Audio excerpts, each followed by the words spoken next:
ഞാൻ എറണാകുളത്തുള്ള സമയത്ത് ഉച്ചയ്ക്ക് ഒരു ലൈമും ഒരു പപ്സും കഴിക്കാൻ വേണ്ടി ഒരു കടയിലോട്ട് കയറി. അവിടുത്തെ മെനു കാർഡ് കണ്ട് അതിൻ്റെ റേറ്റുകൾ കണ്ടപ്പോൾ എൻ്റെ കണ്ണ് തള്ളി. എൻ്റെ അമ്മച്ചി ഒരു നാരങ്ങ വെള്ളത്തിന് 60 രൂപ. എൻ്റെ കഴപ്പുകൊണ്ടാണ് ഞാൻ ഈ കടയിൽ ചെന്ന് കയറിയത്. 100 രൂപയുണ്ട് എൻ്റെ കയ്യിൽ.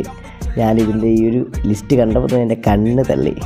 അവസാനം ഞാൻ മിൽക്ക് ഷേക്ക് നോക്കിയപ്പോൾ 80 രൂപയുടെ milk shake, banana milk shake കിടക്കുന്നു. അത് ഓർഡർ ചെയ്യാമെന്ന് വിചാരിച്ച്. പിന്നെ പപ്സ് കിട്ടിയില്ല. അതുകൊണ്ട് ഈ ഒരു സോസ് നോക്കി ബാക്കിയുള്ളവർ കുടിക്കുന്നതൊക്കെ കണ്ട് അതിൽ വെള്ളം ഊറി ഇങ്ങനെ ഇരുന്നു.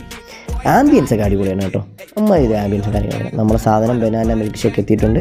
ഇങ്ങനെ കറക്കി വീഡിയോ ഒക്കെ എടുത്ത് ഇങ്ങനെ ഇരുന്ന് അങ്ങനെ കുടിക്കാമെന്ന് വിചാരിച്ച് ഒരു സിപ്പ് ഇങ്ങനെ കുടിച്ച് നോക്കിയപ്പോൾ എന്തോ കഴിക്കുന്ന പോലെ ഒന്നുകൂടെ ഞാൻ കുടിച്ചു നോക്കി. അപ്പോഴാണ് മനസ്സിലായ പച്ചപ്പഴം ഇട്ട് അടിച്ച് തന്നെയാണെന്ന്. അമ്മാതിരി രീതിയിൽ എൻ്റെ കയ്പ്പ്, എൻ്റെ നാക്കിൽ ആ കയ്പ്പുണ്ട്. കഷ്ടപ്പെട്ട് കുടിക്കാൻ പറ്റാത്ത അവസ്ഥയിൽ ഞാൻ ഇങ്ങനെ ഇരുന്നപ്പോഴാണ് ആ ഒരു ബില്ലിങ്ങനെ കൊണ്ടുവന്നത്.